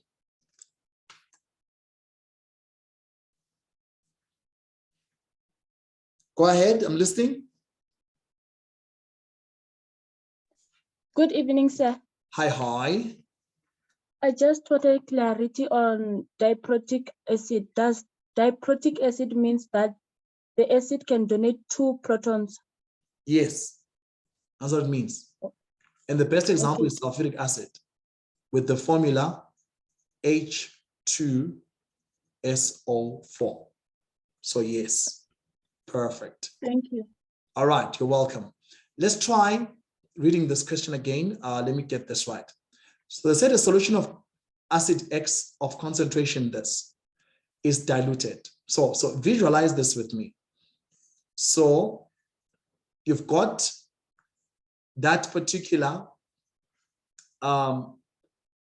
solution of X. So what did we do to X? This is X right there. All right, is diluted by adding 15 cubic centimeters of the acid. So this is the 15 cubic centimeters of the acid right there. And into water to produce 90 cubic centimeters of dilute standard solution. So at the end of the day, the dilute standard solution together with the acid will give me 90 together with the acid. So please don't make a mistake. Don't think that the water is 90 cubic centimeters. No, it's not. The water and the acid, eventually when you've diluted, gives you 90. Let me say that again. Listen to me carefully. The concentration of the acid is this. Perfect. The volume of the acid is this. Perfect. And when you have diluted with water, you end up having 90 cubic centimeters of that dilute standard solution. Okay. Explain the meaning of the term standard solution. Answer is a solution of known concentration. A solution of known concentration. Known as in K-N-O-W-N. Known. I know it. Known concentration. Somebody has a hand. Go ahead.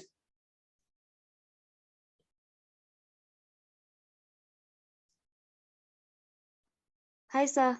Hi. Can you, I just wanted to ask, since you said that sulfuric acid is a diprotic, you said sulfuric acid is a diprotic, right? Yes. Does it mean acid? Does it mean that also water is diprotic? It's an acid, since it can act as both an acid and base. Yeah, pretty much you can say that. But here's the problem with water. Water is not really a significant type of acid. Water acts mostly as a dilutant, as a solvent. So in all these questions that we do, everything has water in it. It's a dilutant, it's a solvent, right? So you can't significantly pick it out as the best example of diprotic. You can't. The best is sulfuric acid. But I hear what your argument is. We're saying, oh, it's got H2, so water can act as an acid, so then fine. But again, another problem is this. You see, if water was to lose 2 H's, then it forms oxygen, which is highly unstable, right? And so it doesn't by nature. Water can only lose 1 proton. So it won't lose 2. I know the argument of H2, but it doesn't lose 2, but sulfuric acid can. So because sulfuric acid can start off like this, so it can lose 1 of them, then it forms HSO4 minus, then it loses another one. So from HSO4 minus, then it becomes SO4 2 minus. With water, it's unable to get to that stable state. So please don't use water as an example of diprotic. Sulfuric acid is always the best. All right. Okay. Perfect. Thank you.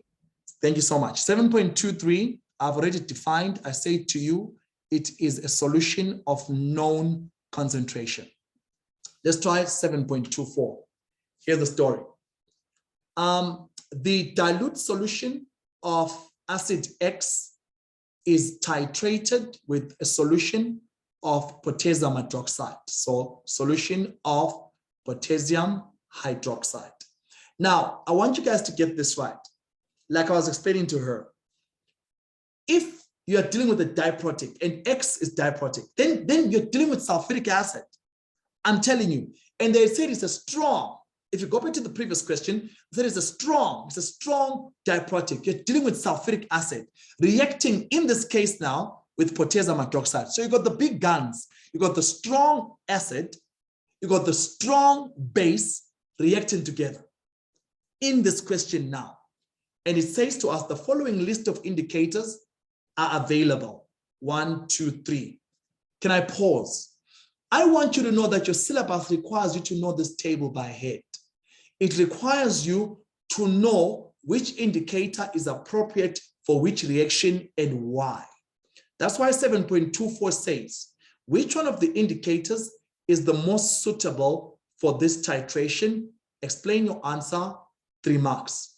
Okay, let's think. What am I titrating? I am titrating a strong acid with what? With a strong base. So what is happening? Your solution is going to be neutral. So whatever indicator that I'm going to use must be an indicator which works on neutral levels. Which one works on neutral levels? It's bromothermal blue. What are neutral levels? Somewhere around 7. And look at the pH range of bromothermal blue from 6,0 to 7,6.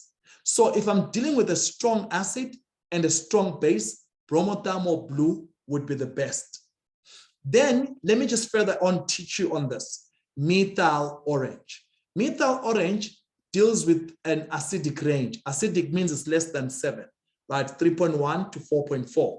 So it's an acidic range. That works when I'm dealing with a strong acid and a weak base. So my solution at the end of the day is acidic, and I need methyl orange. This we must know by head. Phenolphthalein is having a range above 7 and is basic, between 8.3 and 10. When does that happen? When I'm titrating a weak acid and a strong base, whereby my solution is basic. So I need an indicator which works on a basic level, which is 8.3 to 10 phenolphthalein. So in essence, this just table summarizes all the 3 indicators that you must know by head for every appropriate titration. Strong, strong, strong, weak, weak, strong, whichever the scenario could have been. And I'm on 7.24, again, I read, which one of the indicators is the most suitable? I've picked bromothermal blue, and I want to give the reason. So write bromothermal blue, and here's your reason. You say acid X is a strong acid. Acid X is a strong acid. And potassium hydroxide. And potassium hydroxide is a strong base. And potassium hydroxide is a strong base. And you write the following statement.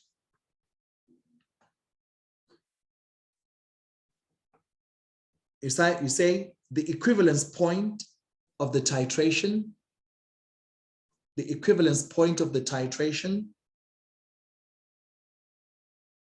will be a neutral equivalence point.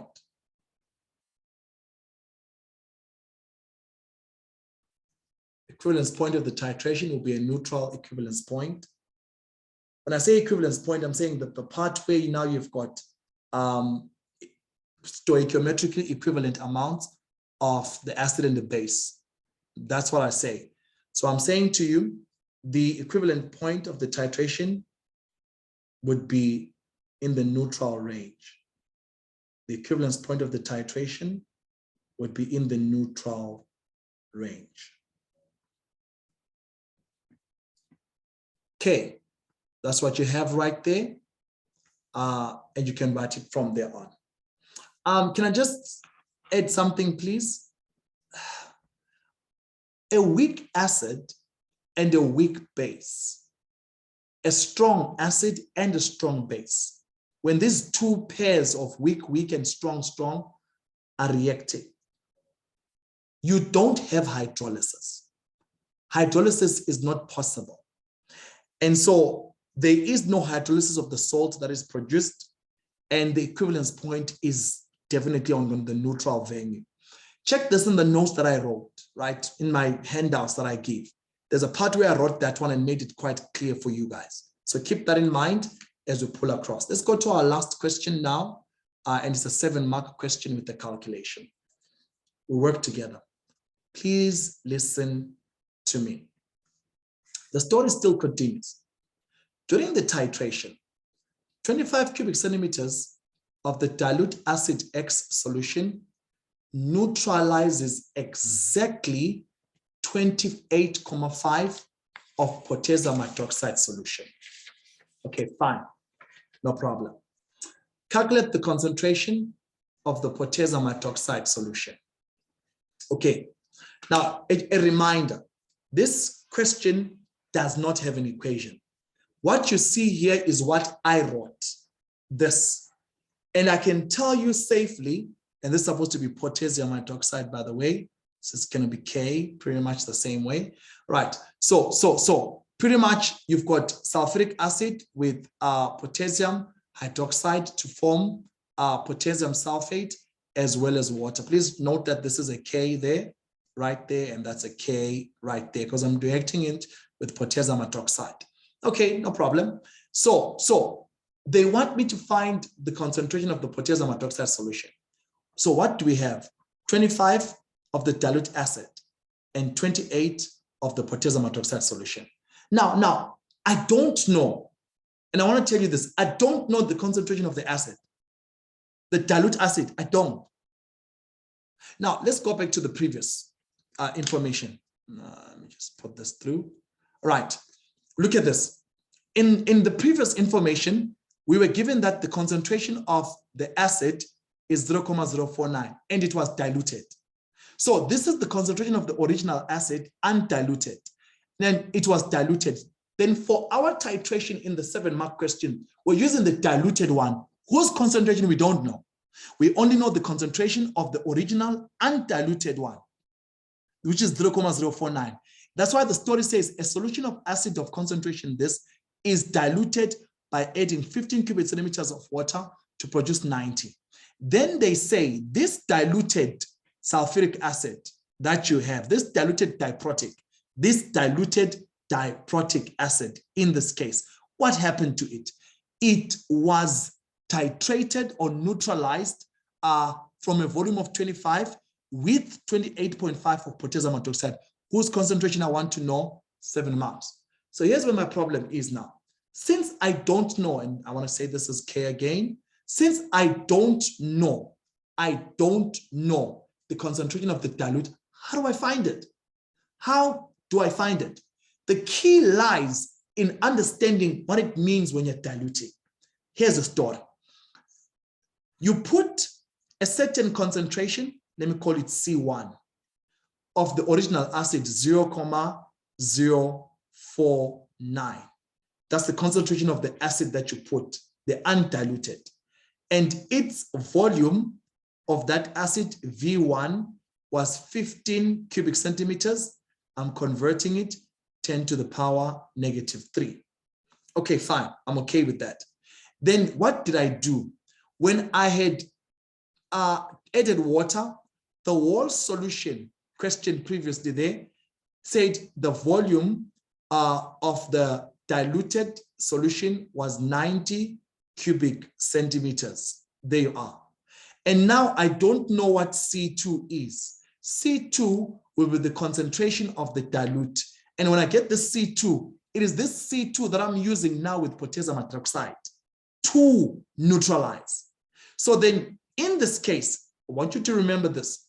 When you're dealing with diluting and you got C1, which is the concentration of the original acid and its volume originally, it's the same thing that you do in the kitchen every day. When you're diluting Oros or whatever juice you want to dilute, you pour a certain volume of it, that's 15, and you know the concentration of the Oros, then you add water. When the whole solution is 90, you can get C2. How do I get C2? There's a formula. It says C1 V1 is equal to C2 V2. And now C1 is 0.049 multiplied by 15 by 10 to the power -3. That's the original volume. C2, that's the concentration of the dilute, which I'm looking for. And V2, the concentration of the volume, of the diluted solution is 90 by 10 to the power -3. Then for C2, at the end of the day, you get 8.17 by 10 to the power of -3 moles per decimeter cubed. And I want you guys to know that this is the actual concentration of the acid dilute, which we then use here. And from there, what are we looking for? We're looking for the concentration of my base. So let's see. Now that I know C2, C2 stands for the concentration of the dilute acid, which is 8,17 by 10 to the power of -3. And I know the volume of this acid, which is dilute, because I diluted it, then I took how much volume? I took 25 right there. So the volume of the acid will be 25 by 10 to the power of -3. And then the concentration of the base, which I'm looking for, I don't know, but the volume of the base that I titrated with this acid here is basically 28,5 by 10 to the power of -3. This again is in cubic. This is moles per decimeter cubed. This is cubic decimeters. This is cubic decimeters. So I'm looking for what? CB. Now it becomes a bit easier. See, the key was first getting the concentration of the dilute acid, and then from there on using it in the titration, having taken 25 cubic centimeters of it, and this volume is 25, and this concentration becoming this, and you're looking for CB. So now it becomes a bit easier because now it's VA over CB VB is equal to NA. So every time you have a titration question, this is your go-to equation, pretty much. CA 8.17 by 10 to the power of, I think, -3. Volume of the acid is 25 by 10 to the power of -3. And then the concentration of the base, we don't know, that's what we're looking for. And the volume of the base is 28,5 by 10 to the power of -3 is equal to the number of moles of the acid. Now, I've been saying this. The number of the moles of the acid is from the balanced equation, which you were not given. That's why it's important to know these formulas, which you were not given. And the number of moles of the acid is 1 from the balanced equation. Number of moles of the base is 2 from the balanced equation. And all you're doing is finding CB. It's a matter of maths. So I would have cross-multiplied by 2. So it's 2 times 8.17 by 10 to the power -3 by 25 by 10 to the power of -3 is equal to, so CB and all of this multiplied, cross-multiply that 1, is equal to CB times 28,5, all right, times 10 to the power of -3. And then when you do your maths properly, CB, concentration of the base is 0,014 moles per decimeter cubed. All right, there are a couple of questions I want to answer from there on. Okay, talk to me. CB, somebody has their hand up. I want to come through from there. Go ahead. Hi, Mr. X. Hi.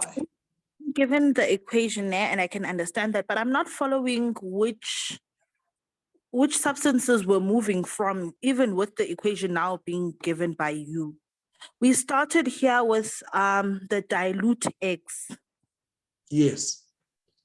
Where is it in the equation? Okay, the dilute X is sulfuric acid. Remember I said the dilute X is, the question had said is a strong diprotic acid. And I said, every time you hear strong diprotic, think sulfuric acid. So they didn't say it actually that is sulfuric acid, but it is, because that's the one that we use for strong diprotic, sulfuric. That's what you have. So you are reacting sulfuric acid with potassium hydroxide, right? That's what you're doing. Yeah. And potassium hydroxide is KOH.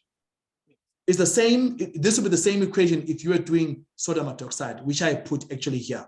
right? But then I put the K there so that it becomes clearer. And then this is K as well. It's going to be K2SO4. So this is why I'm saying the equations must be known by head, especially on the common ones. Sulfuric acid with sodium hydroxide, sulfuric acid with hydrochloric, with maybe potassium hydroxide, or whatever the case could be. So that from these equations, you can take out and say 1 mole of sulfuric acid, 2 moles of sodium hydroxide, which will then give you this particular part here, 4 Na over Nb. Okay, then. Thank you. Perfect. Good. So that's just the long and short of everything else. So guys, this pretty much is how we do acids and bases. There's many different questions that you can try, and I want to assure you, the more you do, the more you know, and it's always the case, the less you do, the less you know. Go ahead, ask me. I've unmuted you. Let's try that again.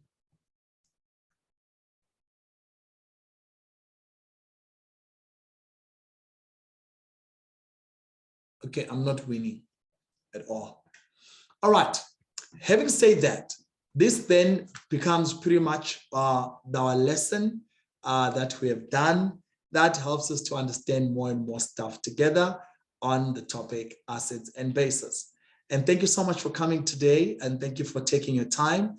I'm hoping that I was of help to you, and you guys understood everything. Somebody wants to ask again? Go ahead, please. Good evening, sir. Yes, hi.